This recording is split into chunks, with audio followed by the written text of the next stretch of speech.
I, good morning there. I got up pretty early this morning, um, and it was very foggy, and my granddaughter said, "Grandpa, where are you going?" And I said, "I'm going to go see June-san." And she said, "Tell her I said hello, and I'm going to go back to sleep." So, um, I don't know how many years ago we came here. A young boy by the name of Daijiro, I called him my son, and we came here to see Jun-san.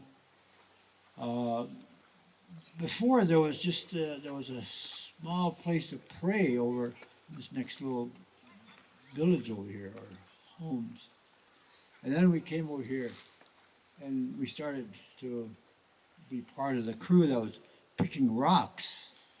And you couldn't really shovel too far down, and you're running into rocks or the tip of a huge, huge boulder. And we spent a week here, and I will remember that all my life. And I never came back until it was completed. I was waiting in the sidelines, saying, "Is it done yet? Are they through with the rocks?" So I want to. There was a lot of cars. This is the most cars I've seen down here, coming up here, and I thought for a moment, my God, are we close to a casino? I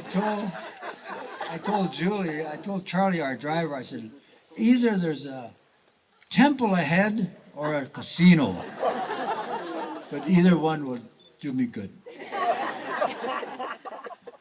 But I've enjoyed many years, most of my adult life, 3/4 of my adult life have been associated with the words Nam-myoho Renge-kyo, and by the people that chant them. It began so many years ago in 1956 in a place called Sunagawa. And I was in the military at that time, and they woke us up very early, saying there was going to be a huge demonstration against the base by people who were protesting the planned expansion of the runway. And they issued us arms to protect the base. And during this day, I was assigned to a spot near where the protesters were praying and gathering. And there was myself and about 1,500 military personnel around the perimeter, on the inside of the perimeter of the base.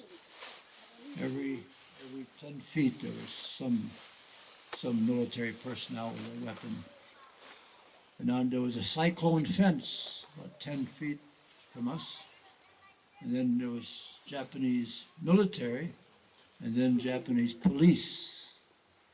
And then the monks, this was the first time that I had heard people chanting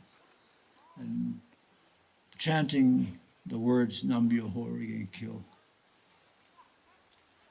And then something happened, and the police rushed the students. There was thousands, perhaps 5,000-6,000 people had come marching, and we heard that from a great distance when they were coming. They were chanting Nam-myoho Renge-kyo. Thousands, and I was getting scared. But to move I was getting chilled, not cold. I was just getting. It was very impressive, and for a moment I thought I should be over there, and because what was about to happen was that the police had rushed all of the people that were gathered there, and the monks were sitting down, praying, chanting, and they start hitting the monks, and they're hitting them with these clubs, hitting them on the heads, and it sounded like coconuts. And that's when, I couldn't, I had chosen the military to be my career, but it was that incident which I realized that I did not want to be part of the U.S. military. I am Anishinaabe. I am Ojibwe. I am from the land of the Ojibwe people. That is who I am, and that's who I was when I was standing there at Sunagawa. I was Nawakamig Indigenous Cause. That is my name, Nawakamig. I'm also known as Dennis Banks. But at that moment, I was Nawakamig. And I felt I did not want to participate in the destruction of these people or any other human being. And so I ended my 8 years in the military and never went back. And now I am with Nam Myoho Renge Kyo. I am on this side. And I feel very great. I feel honored to be part of the Panzan Myohoji. I feel great to be part of a group of human beings that care about this earth, that care about each other, that extend the hands of friendship to each other. I feel great because I've been raised in a society that is gated. There's gates all around. And I've been raised that the whites were here and Native people were locked up in the schools, in the boarding schools, of which I was one of them. And the blacks were being trampled on, kicked. Dogs, I watched those scenes. I remember Bull Connor using his dogs on the people that are protesting against racism, discrimination. There is an ugly history of the American experience. There is an ugly history of people who have committed very bad deeds. And in the many words of the treaties, there are words that says, if there exists bad men amongst our people, bring that man forward and we will expel them from the reservations. If bad men exist, they knew bad men existed. We knew it. And we insisted that the language be very clear. If bad men exist. When I was in Japan at Sunagawa, I filled the description. I filled those shoes of the bad men. But inside me, I could not commit I could not follow the orders of what shall we do if they come over that fence. And the order was to shoot them. And Sergeant Johnson asked, do we shoot to maim or to injure? He said, no, you shoot to kill. This was a peacetime order given to us to shoot to kill. People who were defending their own land. And stories and scenes raced through my mind that I was living something that had happened before in my history, in our lands in America, that bad men did exist.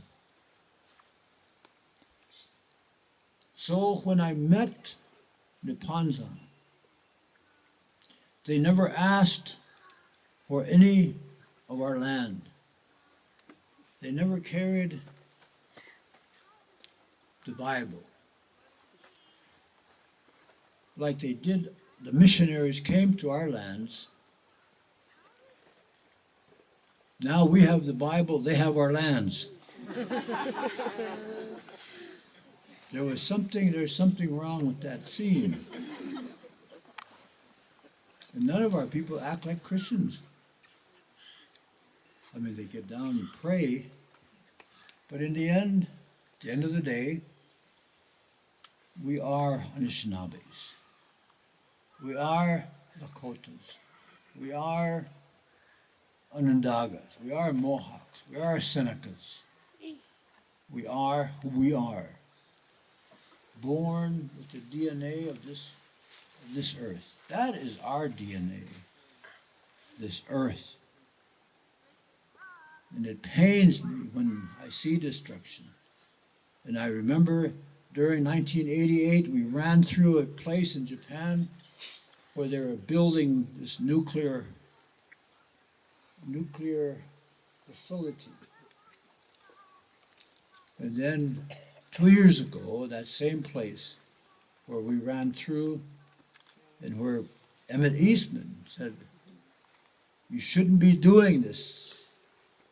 Something bad's going to happen. You don't know the power of Mother Nature. Mother Nature can take it away from you. Maybe an earthquake might happen. It'll come crashing down. And all the king's men and all the king's horses can never put it together again. And that's the danger that I've seen at Fukushima. I was there. I was there also 2 years ago and a year ago. I've been many places with Nipanzan. I've met many good people. And I have not met one bad man amongst them. And nor do I sense that there is a bad man amongst this crowd. It's a good feeling for me. I feel safe. I feel that there is not a target on my front or back. And I can lift my hat off and my scalp will be safe.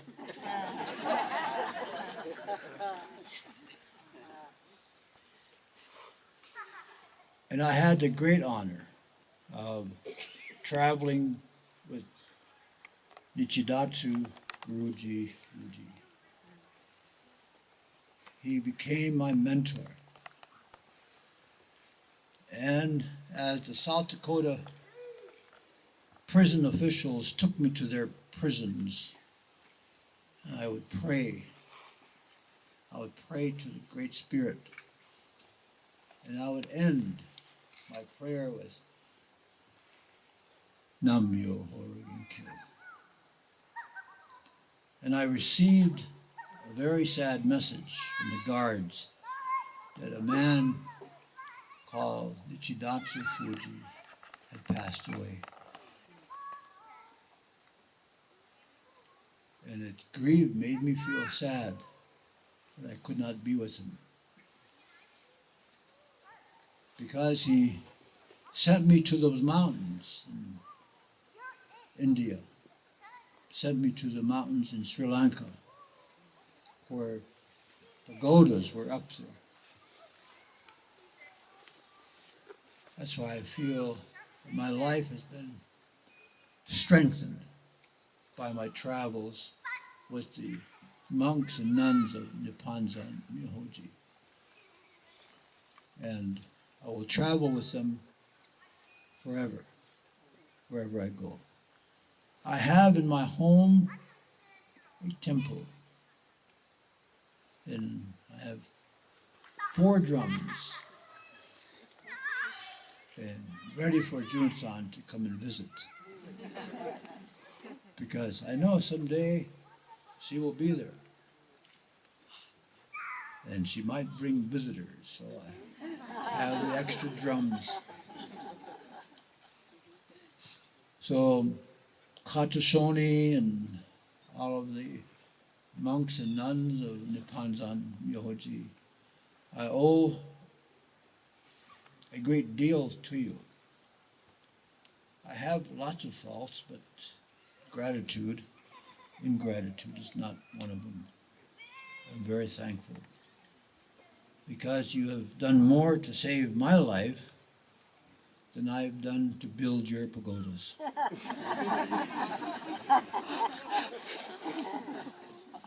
You have made me very strong inside, and I think that's what's important. So I would like to borrow a drum. I'm going to sing a song.